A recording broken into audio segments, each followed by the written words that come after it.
Hey, RetconRaider here. Today's video is dedicated to the Raiders, the fine folks who help make these videos possible. With special thanks to Revenant, Alois, Anerdinwarpaint, Dragon Matrix 7, Eerie V23, Exsellsior, Gottlieb, Kazorm, Lima, Nathan Welch Jr., Tomasz Piątkowski, Triphoppenskip, and Valinrook. Thanks for your support, guys. That said, let's get started.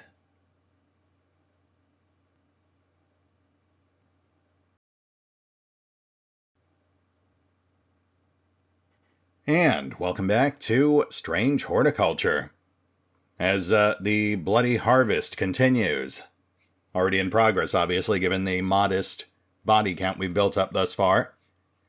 But in my defense, I don't think there's any way we really could have known that inheriting a plant shop would have resulted in eventually facing off with an eldritch being.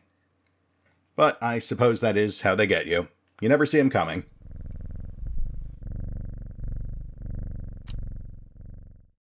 Let's see how this all ends.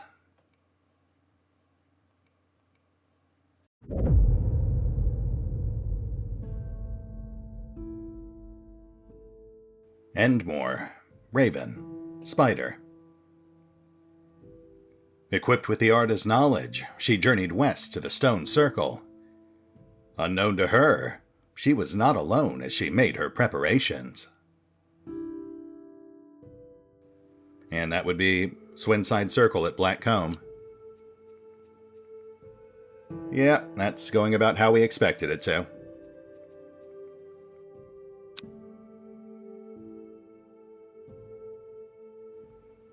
Day 13, Wednesday.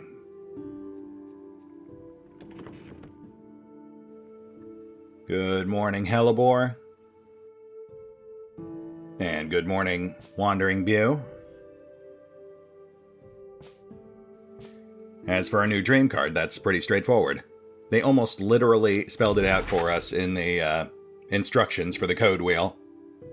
It's just a two-step shuffle. First we find Endmore, then from there we go Raven, and then from Raven we go Spider.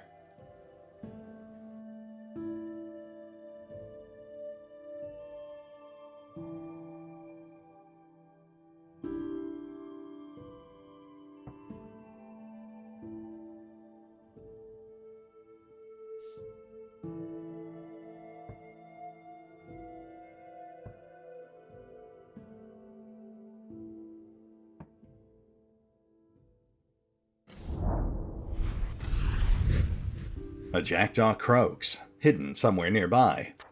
Strange shapes of old stones pierce the long grass. Among them, some plants grow.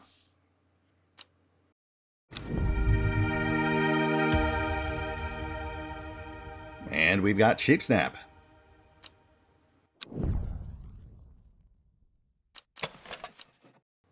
Though the baubles look soft, they are in fact quite hard. Inappropriate.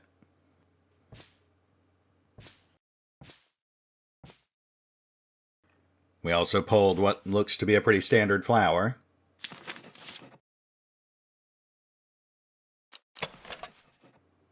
The leaves are strong and leathery. Interesting. Well, we don't have any entries on leathery leaves. I feel like we'd remember that.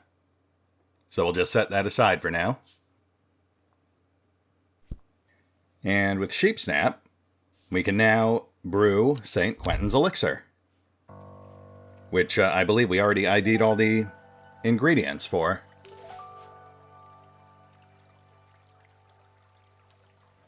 Candlewood to protect the mind.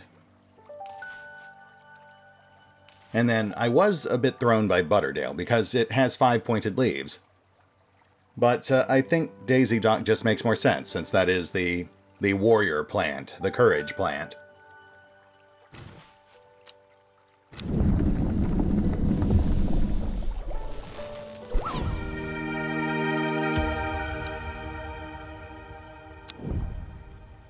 And that will do it. We now have St. Quentin's Elixir, for when we inevitably require an infusion of liquid courage.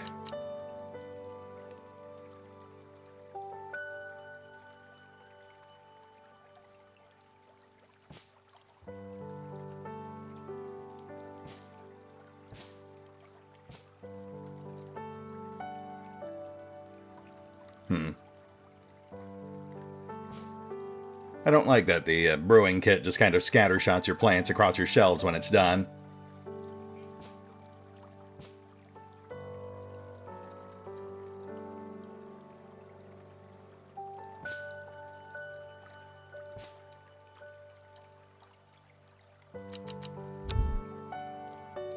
Okay.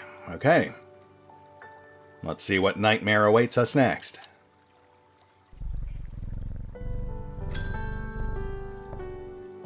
Grayce Enwright.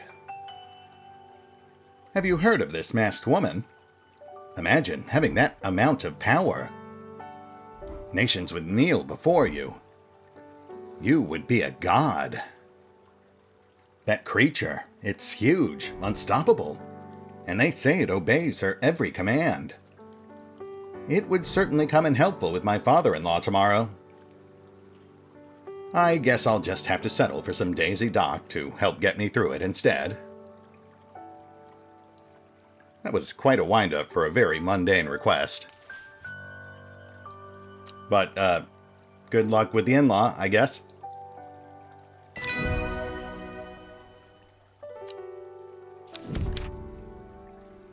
Dead man's fingers. Yes, fingers. Digitatus mortis. This fungus is typically found in dense forests, protruding through the mulch. At a glance, it can appear as though a corpse is reaching up from the undergrowth. Said to strengthen resolve and sharpen the mind. Interesting. Given the ominous origin, I would not have expected that to have a beneficial effect on the human body.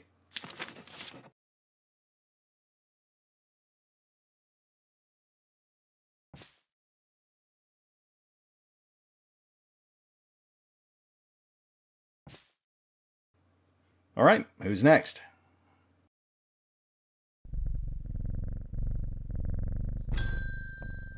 David Chafer, the mailman. This letter was delivered in an unusual way.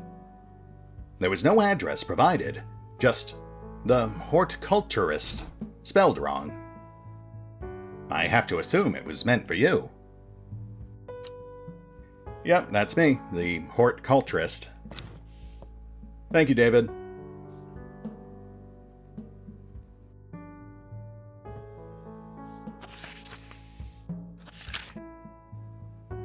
If you know your plants, this letter is for you.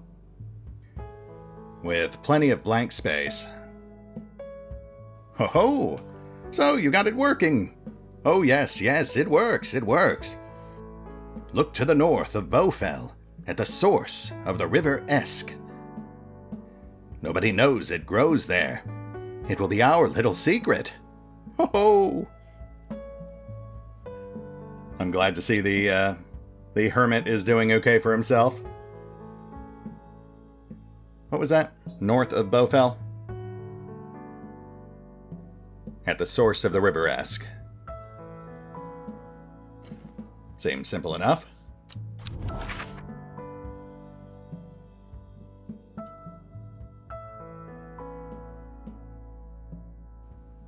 Bowfell is a mountain. And we only have one river with a source north of it, which does appear to be the river Esk.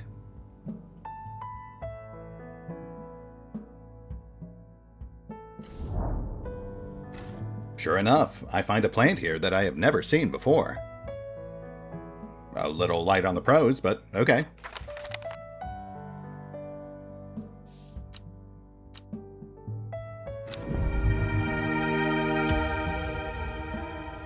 Oh yeah, that's an odd one.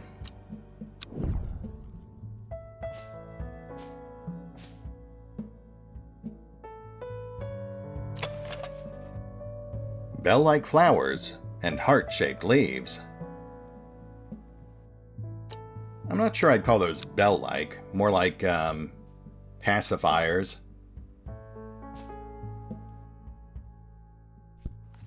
But I do not believe that's... I don't think that's like anything we have in our book right now. But that's fine. Everything will fall into place eventually.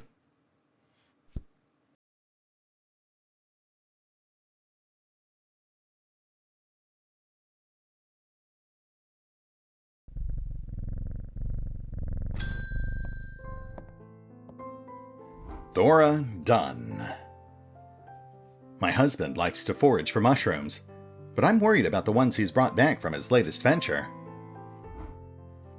He's just been on a trip across the lake, exploring the woods to the west of here. He's got a bag full of odd-looking mushrooms that he says are perfectly safe, but they don't look edible to me.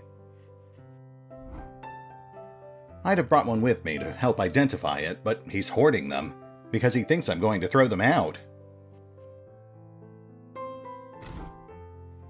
I'll come back tomorrow. Right, okay. Mr. Dunn, mushrooms. Woods west of Undermere, across the lake.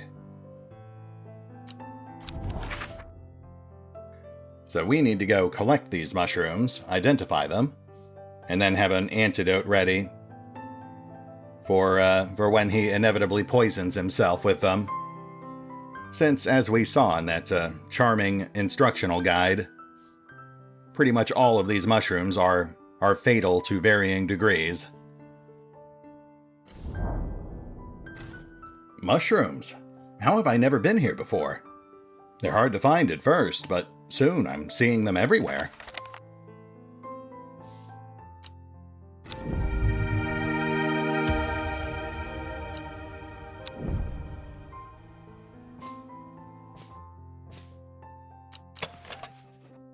The red caps have a spongy texture. Oh, okay, so not spring wax cap. That was the first one that sprang to mind.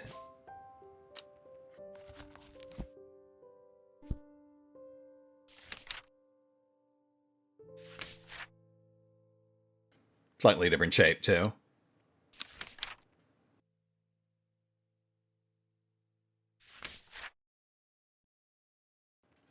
No, Bishop's Parasol is the one with the seeping milk.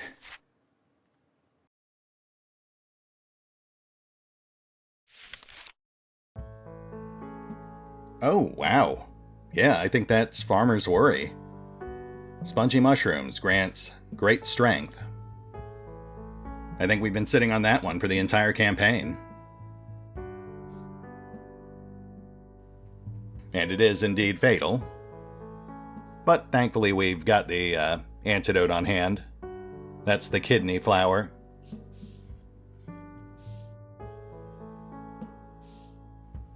Plus, we now have Farmer's Worry in stock for those occasions when we might need a brief flash of super strength, and or to fatally poison ourselves.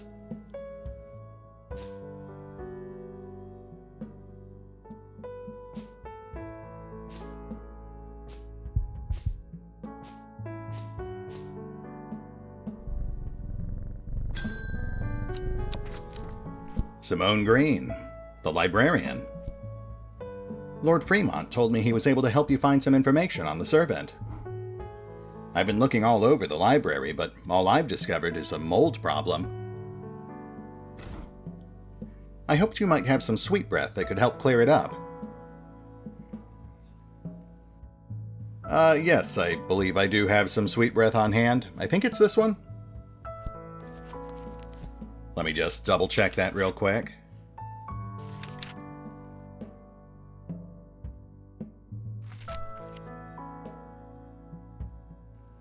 Yes, that's the filter plant.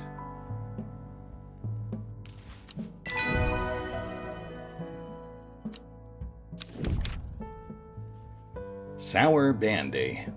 Acerbis Veris. The Sour Bandy can help with memory recovery, especially if the memory has been deliberately sabotaged. That's crazy. Who would do something like that? The name of this plant derives from the fact that, although edible, the large stamen is extremely bitter to the taste. Interesting. You know, we did have a plant that specifically mentioned having an acerbic odor.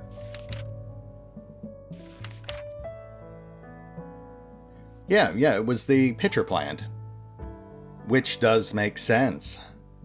Once again, they're trying to misdirect us by focusing on the stamen as opposed to the brightly colored and much more visible pitcher.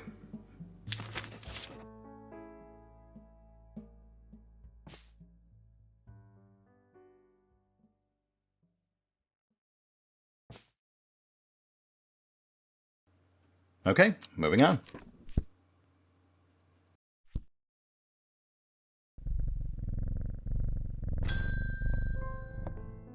Lorena Chapman. My cousin will be married in 3 days. If you've got some Trimblehuff, then it'd save me the trouble of going out to find some myself. If you knew my cousin, you'd know she's not worth the trouble. Wow, yes, we do in fact have Trimblehuff. I don't suppose you'd also like something to help you resist the urge to blurt out awkward personal opinions to complete strangers? Just saying. And end of day. It's not just me, right? These do seem to be going faster now. Though, I mean, that could also just be because we're settling into a nice groove.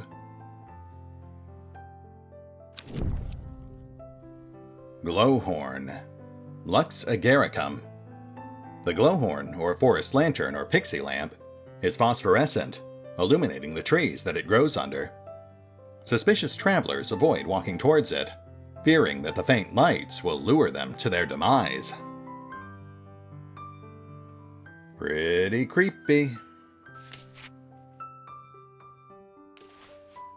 Actually, on that note, we didn't really have any serious story events today, did we? We had a lot of new faces, but very few familiar ones. No follow-up with Forrest, no new information about the ongoing investigation.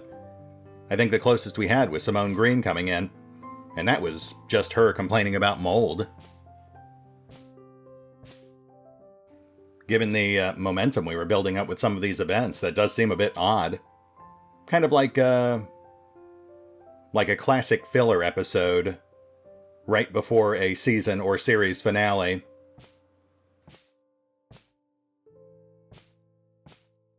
That said, I'm sure we'll be back in the thick of it soon enough. I'm happy to just be a horticulturist for a little while.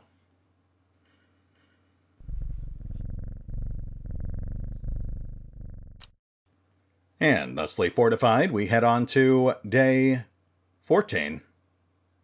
Which I had thought was the final day of the campaign, but now I am less certain.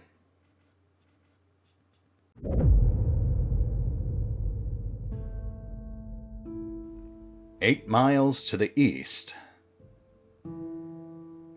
of the Great Oak, I assume." Oh, no, that's the symbol from the coin we found. The symbol of Gosforth. The shepherd watched as she prepared the leaves and roots that she would require. He watched as the hours dragged by, the sun set, and she worked by candlelight, at times sitting still, at times moving like a dancer among the stones. The change happened suddenly, but also subtly, so that at first the watcher was not sure that anything had happened. Then he saw it. The servant, I assume. So yeah, it sounds like the shepherd and his flock became its first unwitting victims, not a deliberate sacrifice. Just in the wrong place at the wrong time.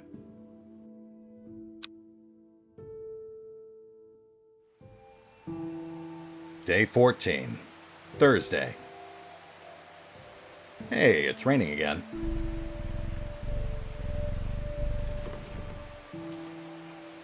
And we've already figured this out.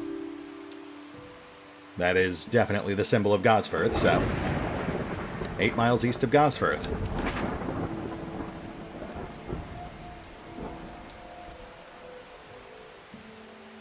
Yeah.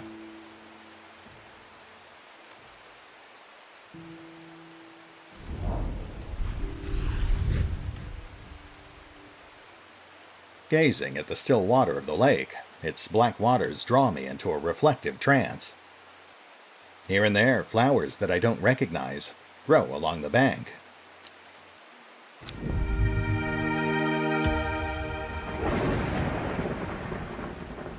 Intriguing.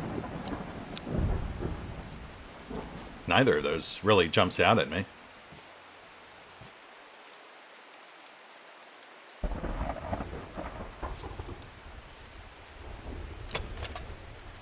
The flowers are very delicate. The petals fall easily.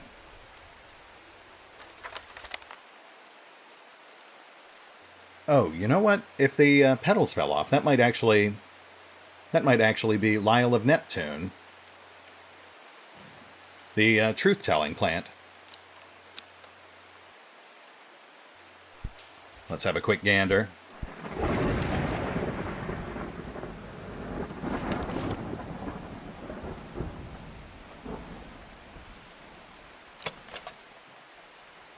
No, that doesn't look right.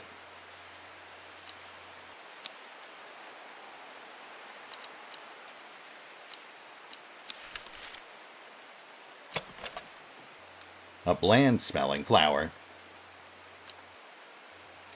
And once again, completely unhelpful, but thanks.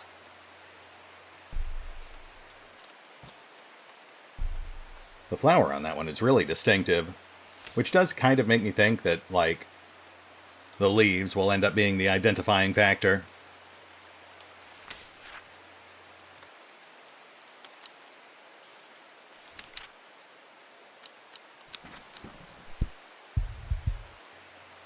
I guess we'll just come back to those later.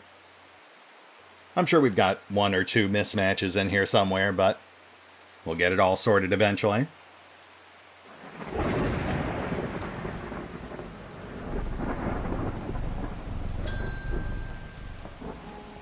Thora Dunn. Well, he went and ate those bloody mushrooms. And of course, now he's sick. Is there anything we can do? He's in a bad way, and I'm worried about him. As well you should be. He is currently dying.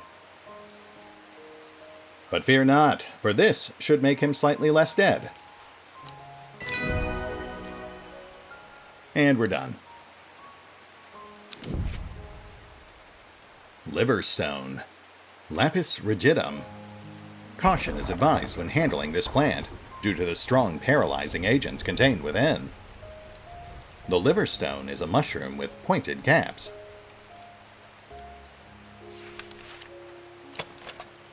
Pointed caps, identical spores.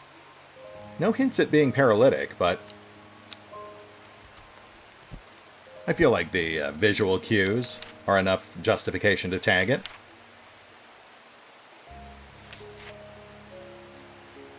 Worst case scenario, we'll eventually find a closer match. Then we'll just swap them out.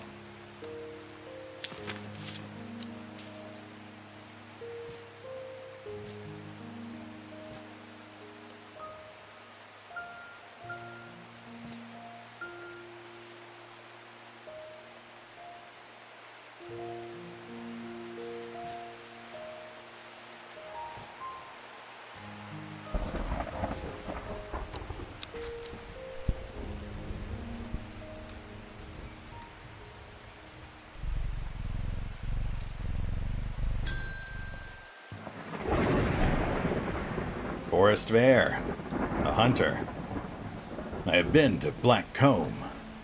I have fought the servant and lived, but still my adversary stands. It must be defeated.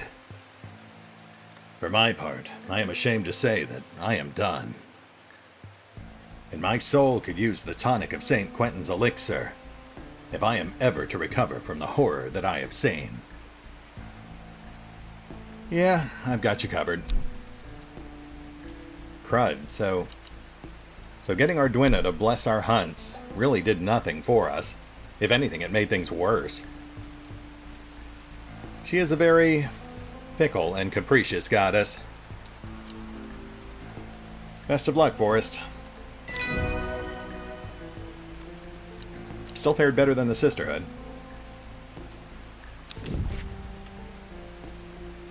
Priddle. Aculeatus furibundum. Coveted by the rich, pretty Priddle is crushed to make dyes.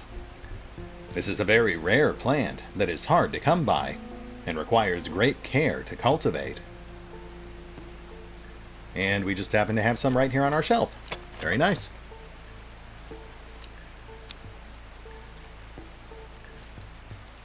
Given that we are clearly headed towards the climax here, I imagine we'll be identifying a lot of these plants in the very near future.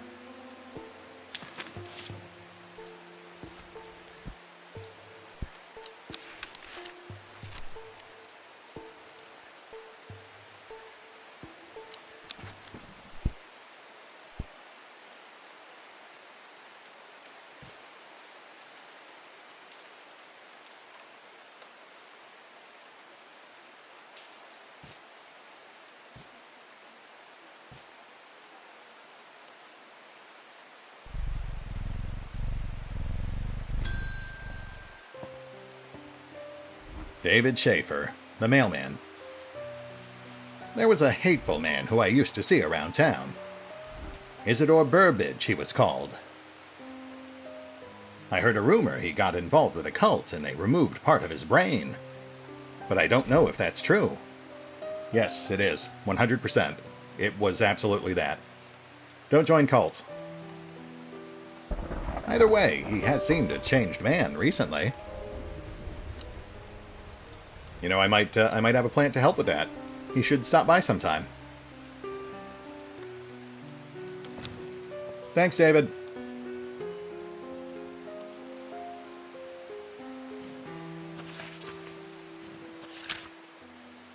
Sadgill Chalice. Well, we obviously know what that means.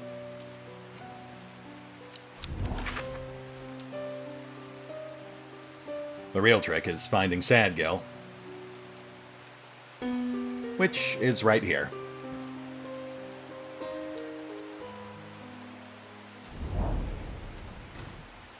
The Chalice clue takes me directly south of Sadgill, to a spot next to the river. Moss-covered rocks line the banks, velvet to the touch. In the moist conditions, a deadly-looking plant grows abundantly in the lush grass. Ominous.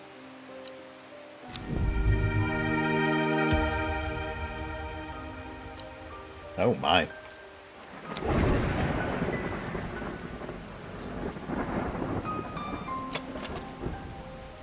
Sharp thorns grow along the edges of the upper leaves. Feed me.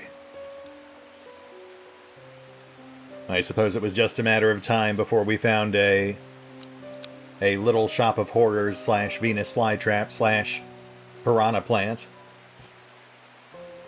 Which I would say is Swift Snare, but we already know Swift Snare is more vine-like.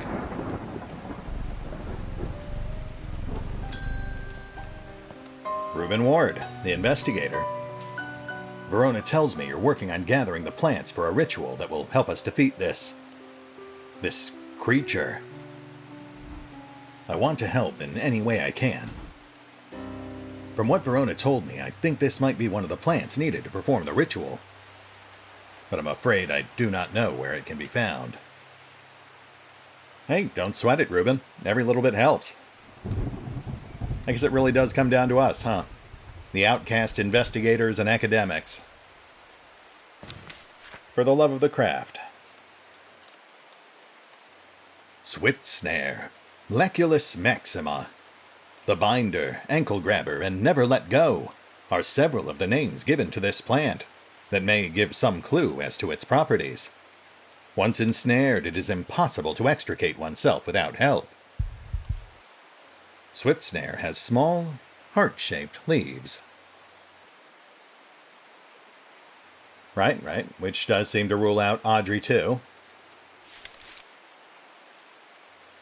Though none of our other plants have heart-shaped leaves either, so that doesn't really help us much. But I'm sure we'll stumble across something soon.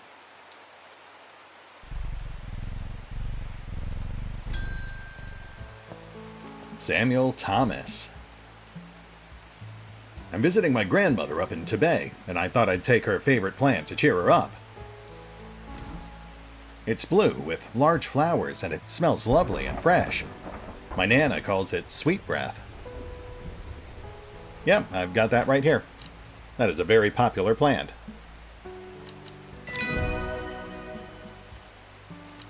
Honestly, given how much it rains in Undermere, I can understand why.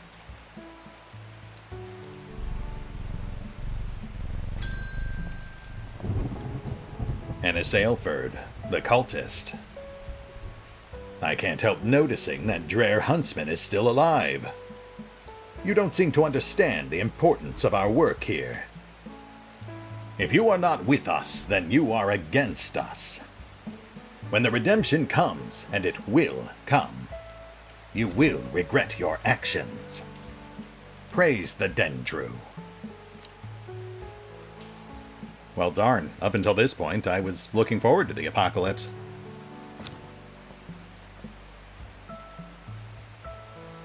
Oh, and it's end of day. Huh. Yeah, once again, Ennis not really great at being a cult leader. He never did reveal what his great important work was. And yet was still so disappointed that we didn't take it seriously. Ah, well.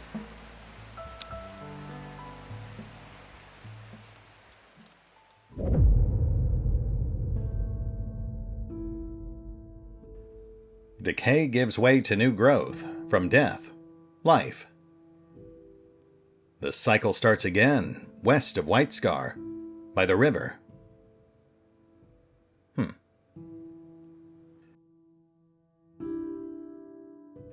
Behind the woman, a dark skeletal figure began to rise, and a low primal snarl sounded across the clearing. The shepherd turned and ran, cold fear coursing through his veins. He did not run for long.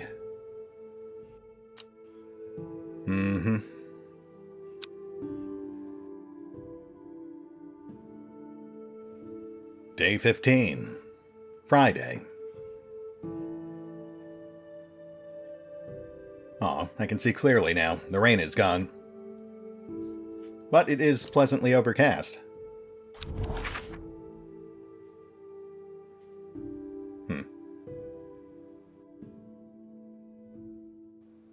This card seems deceptively simple. There's a lot of fluff, but ultimately it boils down to some very basic instructions. West of Whitescar, near the river.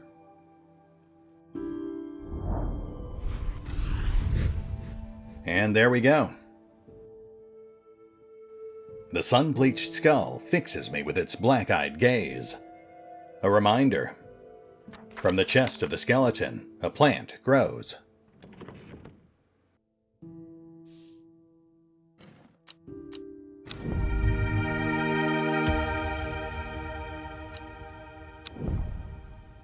Nothing immediately notable on this one.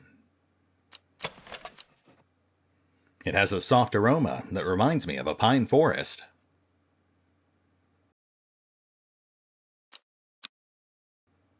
Pine, you say, and not rhubarb? Yeah, we'll worry about that later. Moving on.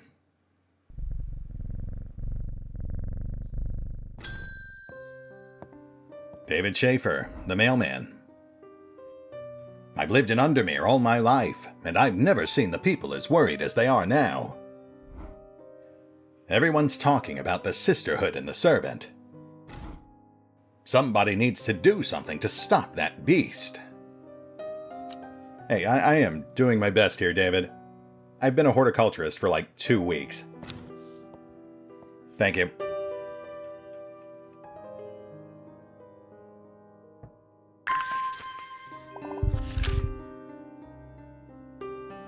I was speaking to a woman from Arnside who told me of a cave nearby that the locals stay away from. Apparently there's a strange plant that grows there, but the cave is believed to be haunted. Unfortunately, she was vague about where the cave was. Somewhere to the east was all she would say when I pressed her.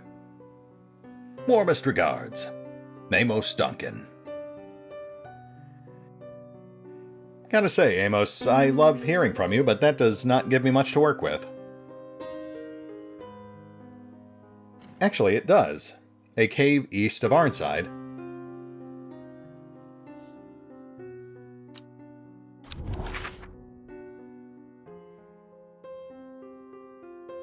Right, yes.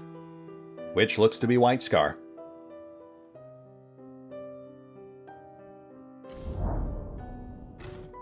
A thin crack runs down the rock face, widening as it nears the ground.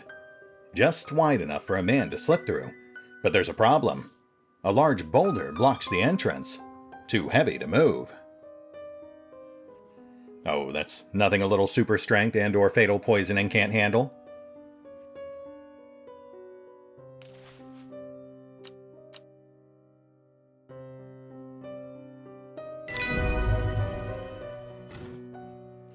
I am surprised at how easily I am able to roll away the boulder with the help of the farmer's worry.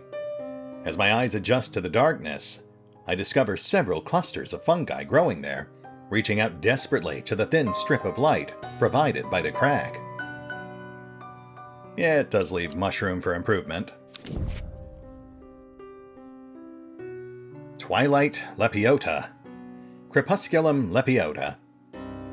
In the twilight, where shadows grow, take leaf and root and eye of crow. A plant of gloom and despair and dark magic. Do not be fooled by the pretty flower. The smell it gives off is quite foul. Okay, so a pretty stink flower, with small clustered leaves.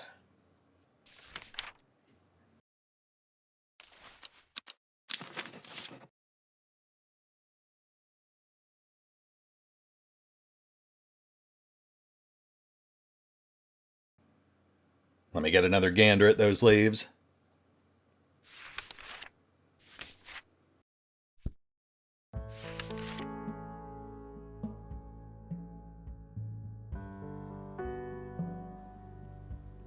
This, maybe?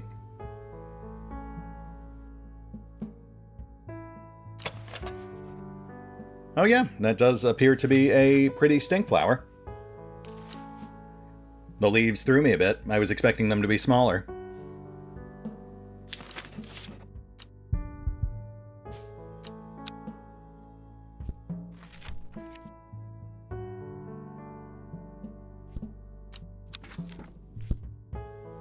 Oh, and we also have new fungus among us.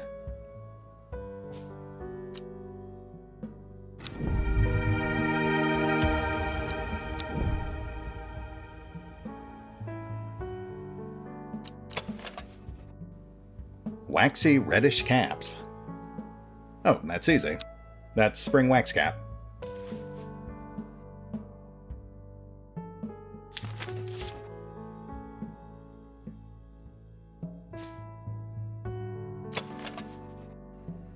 Dark and imposing.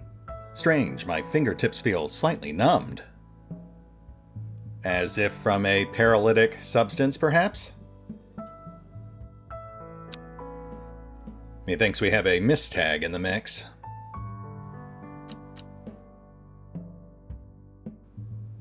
Liverstone.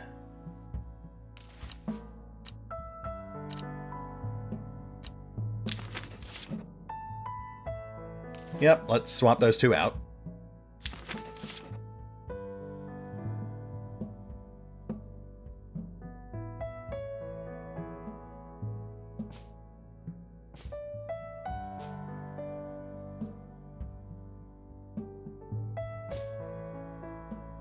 And let's get the rest of these into the mix too.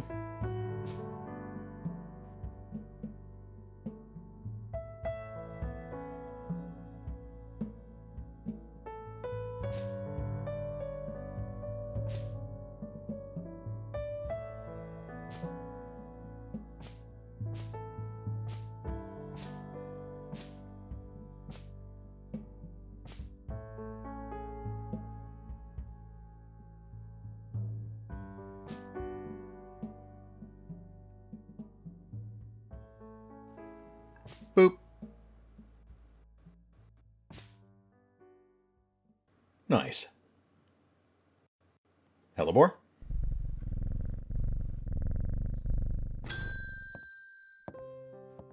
Faye Swift, the Psychic.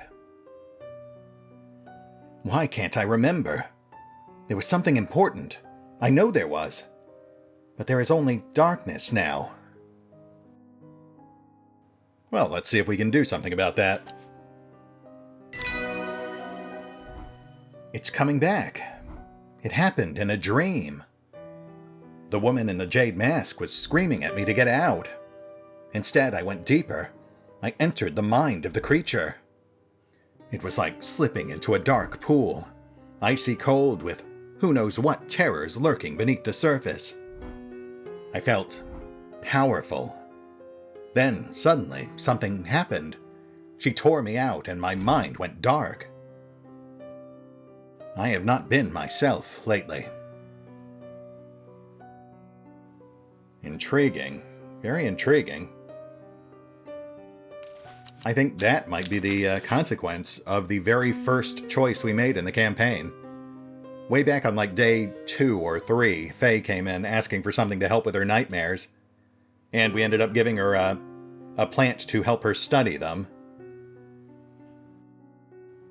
I'm curious to see where that goes.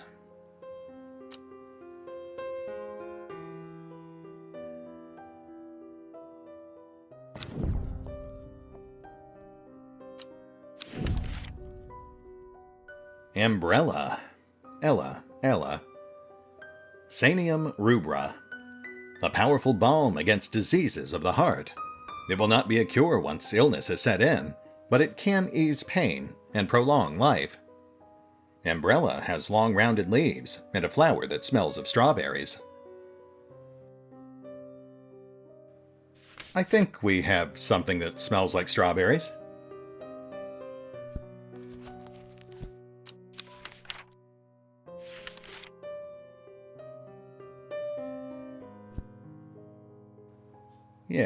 Yeah. This one?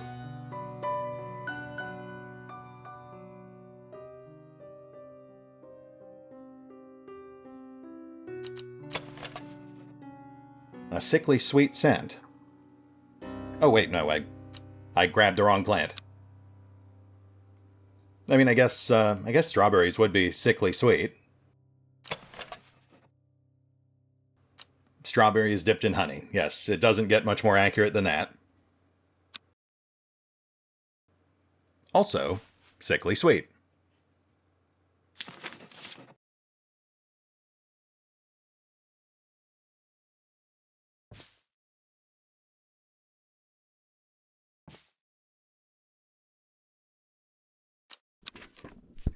And on we go.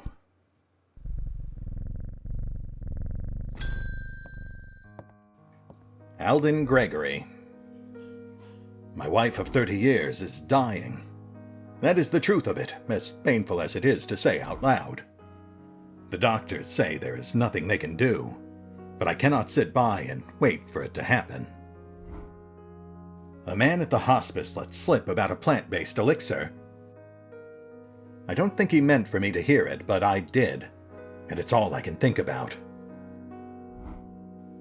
I understand the risks, but any price is worth paying if it means she doesn't have to die. Please, I'm begging you. I don't know, man. I feel like you're really going to regret this, but I have no option, so... best of luck!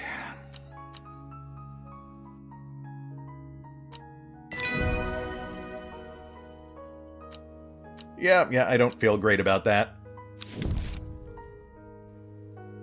Haverage, or Havrage. Cumontilus amor. Pretty blue flowers line the stems of this sought-after plant. It is said that if you give Haverage to your beloved under the light of a full moon, you will both live long and blessed lives. Well, now the book is just being cruel. The fact that we got this this page right after that customer is very deliberate. It does cause me to have rage. But Hellebore helps keep that in check.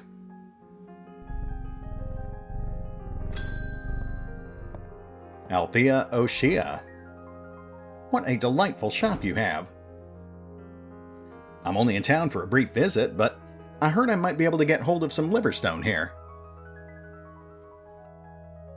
One deadly paralytic coming right up. That's probably fine. Thum. Bacusis pusilium. Pronounced tomb? Well, excuse me. This flower is sometimes associated with death. Tomb is used as a fragrance in soaps and candles.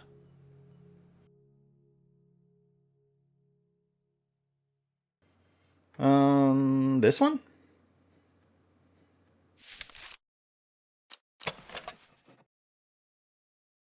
Oh, sure, yeah. Pine smells like something you'd have in cleaning products and candles.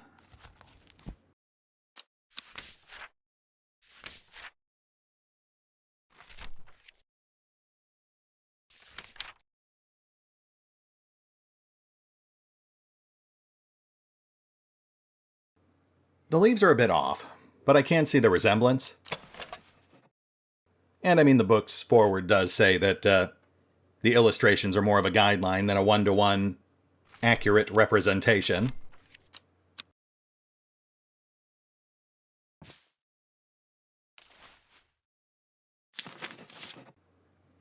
This one would go well with Palliance. So fresh and so clean, clean.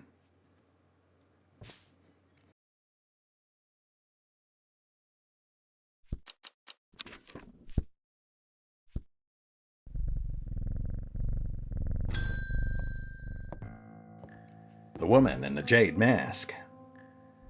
I can't control it anymore. This has all gone too far. I never meant for it to turn on my sisters. It's too strong. I'm trying to hold it back, but it wants to kill. That's all it wants. Death, death, and more death. You have to help me. And yet another fateful decision. Widow's Woe, or Dead Man's Fingers.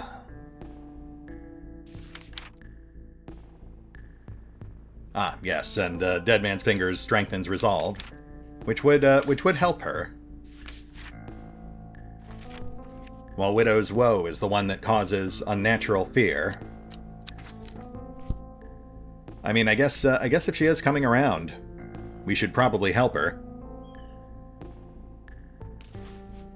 Of course, she is also still a murderer, and she did summon this thing in the first place, but I figure one thing at a time. We'll save the blame game for after we banish the slavering hellbeast. Carnivorous Tauren. Hostum grandis.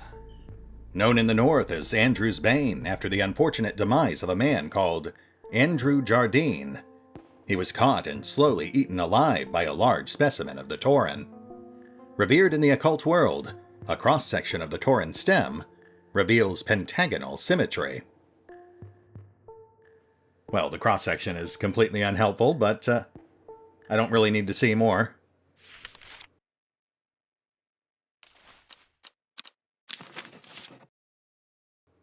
I think it's pretty clear it's this one.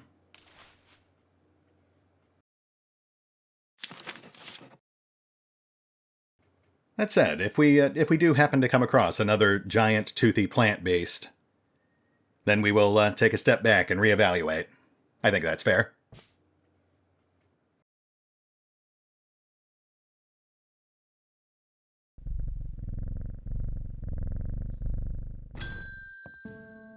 Hollis Gibb. There's been talk over the last few nights down the Royal Oak of a servant creature going around slaughtering people. I used to enjoy walking in the hills, but I daren't leave my house now.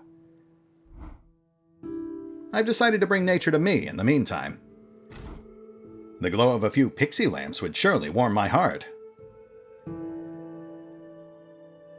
That is a refreshingly wholesome request.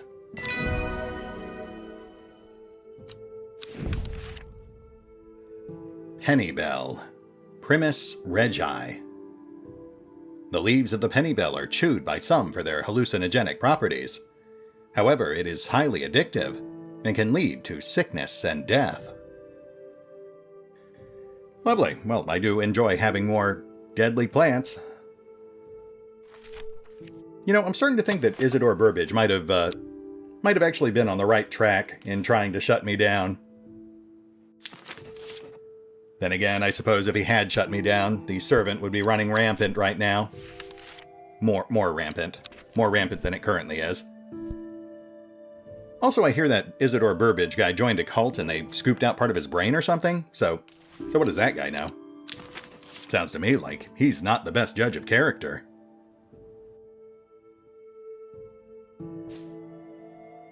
Anyway, that brings us to end of day 15. The end is nigh. All of our decisions have brought us to this point.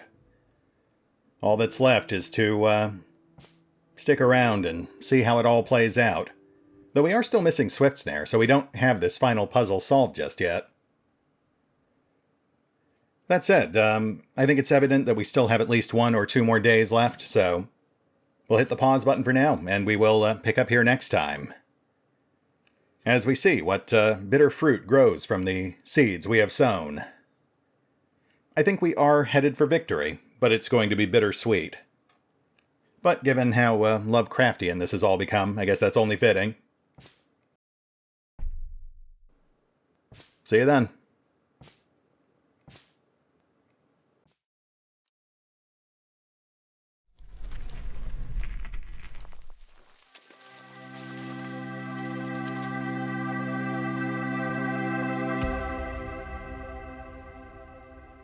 Oh, and remember, although I do love playing Strange Horticulture, you can find out more about the game by visiting the official website, the official social media feeds, or the official store pages. And if you'd like to help support the channel, then feel free to push the buttons that do the things, or maybe even check out the Patreon. Links are in the description.